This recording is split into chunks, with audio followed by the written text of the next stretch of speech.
শুক্রবারের ঘটনার পরে কেটে গিয়েছে 5 দিন। এবারে যাদের যাদের বাড়ি ঘর দোকানপাট লুটপাট হয়েছে এই অশান্তির জেরে তারা একে একে অভিযোগ জানাতে আসেন শামশেরগঞ্জ থানাতে। কি নষ্ট হয়েছে, কি ক্ষতিগ্রস্ত? আমার বাড়িতে প্রথমে দুষ্কৃতী ঢুকে 200 থেকে 300 জন, তারপর বাড়িঘর ভাঙচুর করে, বাইক টাইক সব ভেঙে দেয়, প্লাস ঘরে জিনিসপত্র যা ছিল লুটপাট করে নিয়ে চলে যায়। ওর সঙ্গে সঙ্গে আমার ছেলে বউ বাচ্চাকে, আমার দিদা ঠাকুমা যারা ছিল সবাইকে গলায় অস্ত্র ধরে তাদের গহনা সব কিছু খুলে নেয়, সোনা জিনিসপত্র। এতদিন পরে অভিযোগ সুরক্ষা ছিল না, ভয়ে ভয়ে আসছিলাম না, যদি ওরা রাস্তায় ধরে আমরাকে মেরে দেয়। আপনি কোথাকার বাসিন্দা? আমি রানীপুর জাফরাবাদ গ্রামের। আপনার কি সম্পত্তি নষ্ট হয়েছে, কি হয়েছে? আমার বাড়িঘর পুরো জ্বালিয়ে দিয়েছে লুট করে, আমার যা ঘরের সব কিছু ছিল সব কিছু লুট করে নিয়েছে। তারপরে পেট্রোল দিয়ে আগুন লাগিয়ে একদম পুরো ছাড়কার করে দিয়েছে।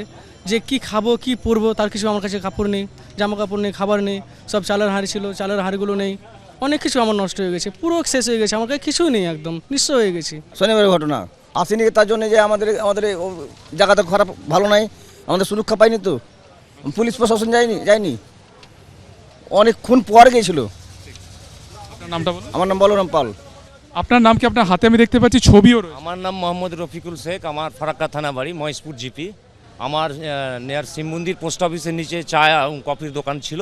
সেই দোকানটা শনিবার 7:30টার দিকে আমাদের অনুপস্থিতিতে দুর্বৃত্তরা এই কাজটা করেছে অশান্তি সৃষ্টি করার জন্য, এবং প্রায় 3 লক্ষ টাকার জিনিসপত্র এরা নিয়ে পালিয়েছে। আপনার এটা কি চায়ের দোকান? এটা চায়ের দোকান এবং কফি। পরিষ্কার ছবি যেটা দেখা যাচ্ছে যে তিনি ছবি তুলে এনেছেন, সেই এই দোকান, তার উপরে তার সপরিবারের জীবন জীবিকা নির্ভর করছে, পুরোপুরি জ্বালিয়ে দেওয়া হয়েছে। এবং তথ্য প্রমাণের জন্য লিখিত অভিযোগের পাশাপাশি তারা কিন্তু এখানে ছবিও তুলে এনেছেন। এরকম একাধিক যাদের সম্পত্তি নষ্ট হয়েছে, যাদের ঘরবাড়ি নষ্ট হয়েছে, তারা এই মুহূর্তে এখানে অপেক্ষা করছেন।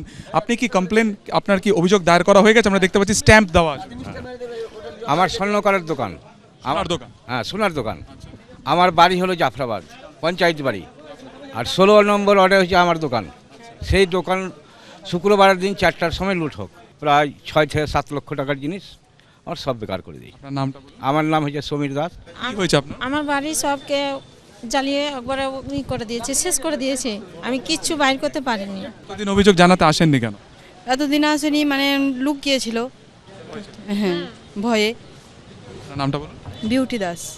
বিউটি দেবী, তিনি তার সপরিবারে কিন্তু অভিযোগ জানাতে এসেছেন। এরকম যতজন এখানে থানায় রয়েছে তাদের হাতে কিন্তু এরকমই অভিযোগপত্র, হাতে লিখে তারা অভিযোগপত্র এনেছেন। কেউ বা ছবি তুলে অভিযোগের সাথে তা কিন্তু অ্যাটাচ করে থানাতে তারা এসেছেন তাদের অভিযোগ জানাতে। এবং তাদের প্রত্যেকের বক্তব্য একটাই, যে আতঙ্কে তারা রয়েছেন এবং তিলে তিলে গড়া তাদের এই যে দোকান বা সম্পত্তি বা যা তাদের নষ্ট করা হয়েছে, কার্যত তারা শেষ হয়ে গিয়েছেন। ক্যামেরায় অতনু কুণ্ডুর সঙ্গে সুকান্ত মুখোপাধ্যায়, এবিপি আনন্দ।